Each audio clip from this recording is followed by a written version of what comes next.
Welcome friends, in this video we're going to take a look at an application of what we've learned. In other words, we'll have a program like this one here, and we'll input a value, for example, like 56, and then we'll input some other value, like say, for example, like that.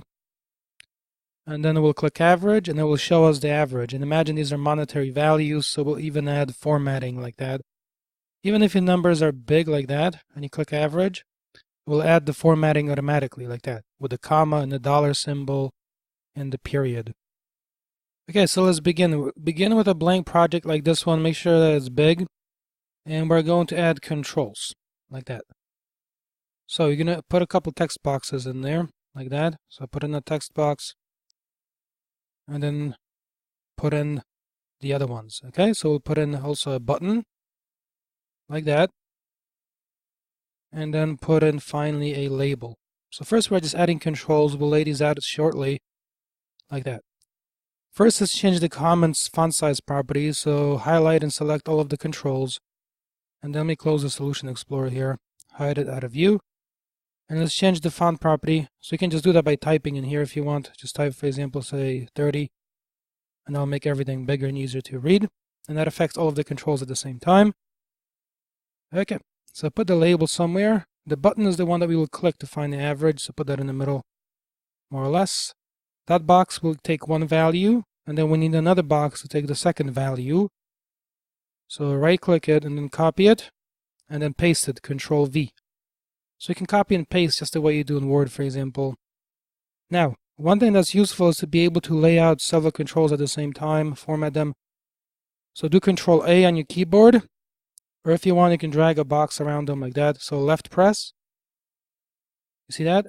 And then this will highlight all the controls, and then a strip across the top of those controls becomes visible. First, let's lay out the position of the controls. So go to Format, and then Center and Form, and horizontally. So this will distribute the controls horizontally, like that, you see? And then you can also distribute them vertically. But before I do that, take a look. Sometimes if you want to control relative to another, this is what you do.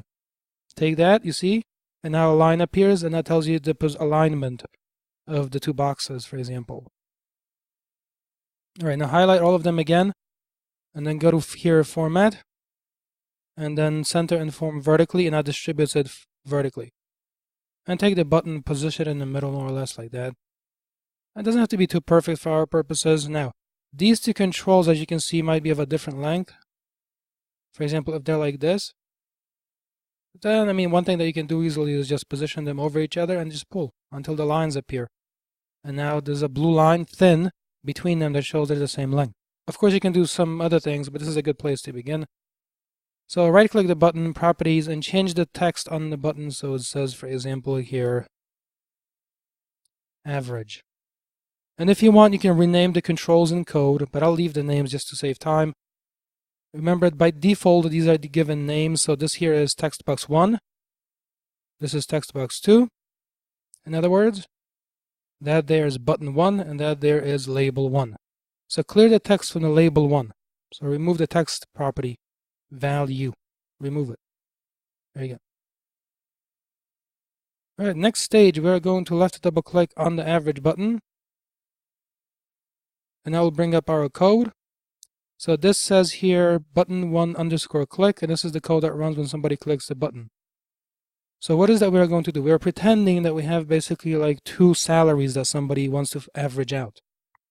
So an approach is this one. We're going to say this. Develop the algorithm, the math, in other words, first, which is this. Add values like that, and then divide by 2. So that's kind of like the mathematical approach. So for example, like the average of 2 and 5, you would say 2 plus 5 and then divide by 2. Okay, so you add the 2 and 5, then you divide by 2 because there are 2 entries. So we carry over that basic math into our program. So, but this is a little different now. We'll do it this way. We'll say, first, read the values, like that, convert to numerical form, and then produce average. So it's very similar, as you can see, but again, there are technical details because this is programming, not math, like conversion. Okay, so here we're going to say the following: decimal.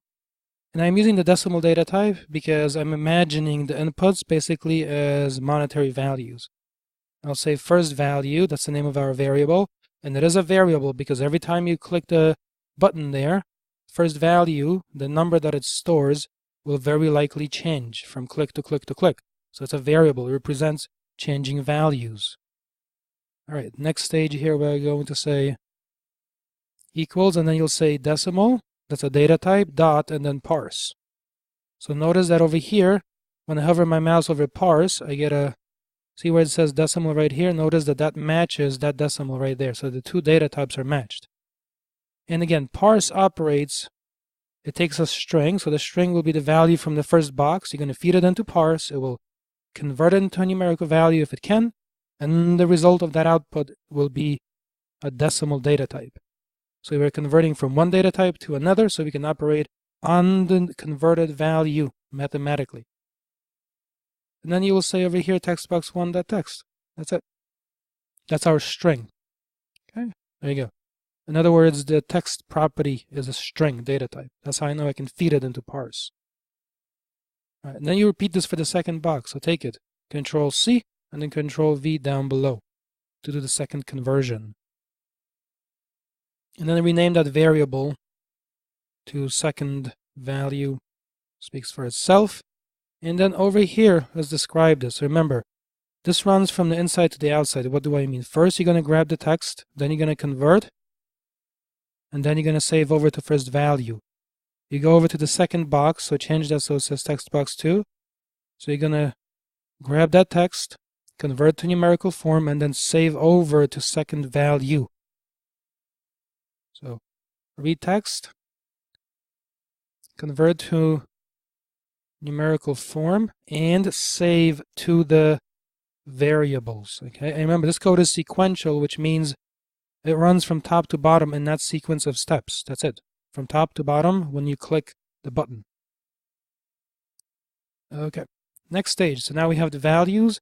We've read them, we've converted them. Now we can produce the average. So I will say here decimal average, and this will be the result of making a computation. So some people call average a computed variable. In other words, here. So average, some people, okay, is called a computed variable because its value changes as the program runs, and it depends on the value of first value and the value of second value. In other words, when either one of these changes, the average also changes. So over here, I will say first value plus second value. So first I will add them like that. When I hover my mouse over the plus, look, please look very carefully now. The result of adding two decimal data types, decimal left and decimal right, is another decimal data type. These are the kinds of considerations when you add two numbers on a piece of paper you don't have to keep in track of. When you do programming in C#, you do. Okay? There are more, in other words, restrictions that you have to be aware of. And notice that the plus is also called an operator because it operates on two values. So over here, this is an operand, and that's another operand. There you go. In other words, operand, operator, and then operand like that.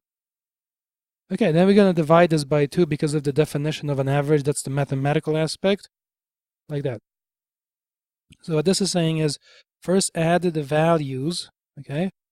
Then divide by 2 and save to average variable in that sequence of steps. Let me change the spelling here of the. And the next stage over here, we're going to display. So you'll say label 1, that's the only label we have, that text, and you're going to assign to the text property. So you will say equals. All right, now because we have a variable whose value we want to display, you're going to have string interpolation. So $, double quotes, and then you're going to say average, say salary. And then put curly braces, and into the curly braces stick in the variable whose value you want to display, that is average. And terminate this with a semicolon. And that's it. So that line speaks for itself. Let's click start over here. And let's give it a go. All right, so enter, say that, and then enter that, and then click average. Now the only thing left to add is the formatting, so it looks like currency, professional. So close this. And the way to do that is to add a format specifier. So you put :C after the average right here. So the :C has the action of formatting the output using currency. Then that formatted output is displayed to the screen. So here I make a comment. :C has the effect of formatting average, like that variable value, okay, as currency, like that. Okay, let's observe it in action. So click Start. So now we have it. Let's take a look. Click Start. Put in some values. Put in some other values, and then click Average, and now it's giving you what it's supposed to be giving you. There you go. See?